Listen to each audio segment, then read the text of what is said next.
So say we're the tenant, we're in the property now, we've got an inventory that we agree with. What else can happen during the tenancy that can affect whether or not people get deposits back? Okay, so loads can happen during the tenancy, as I'm sure you're aware from your experiences. So maintenance issues come up, and some maintenance issues are the landlord's responsibility and some are the tenants. You know, the tenants do have a duty. It's a common law duty for the tenants to act in a tenant-like manner.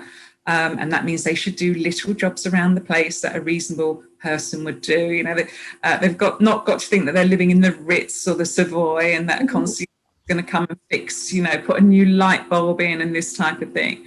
So, you know, if they've noticed that there's a blockage in the drain outside their back door, go out and have a look. Is it just that it's leaves blocking that drain, or is it, you know, there's nothing apparent and therefore a contractor needs to be called out?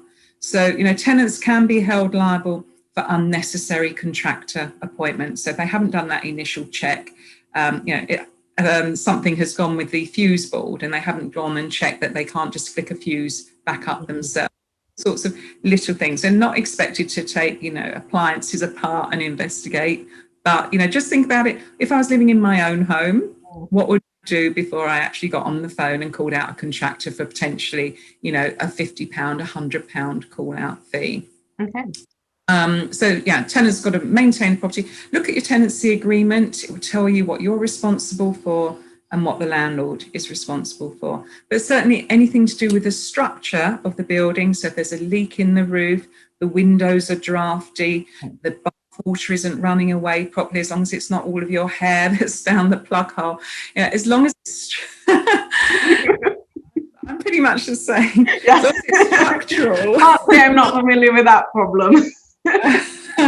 You can buy those plug things. I'm on at my daughter to put, you know, she takes it out when she has a bath and then she forgets to put it back, the plug strainers, and then I end up with a massive blonde hair down my plug hole. So if it's a landlord issue, anything to do with the structure, then it is the landlord's responsibility. They can't say to you, I'm sorry, I haven't got any money this month. Can you just, you know, go up and put a tile back on the roof, please? Always the landlord's responsibility.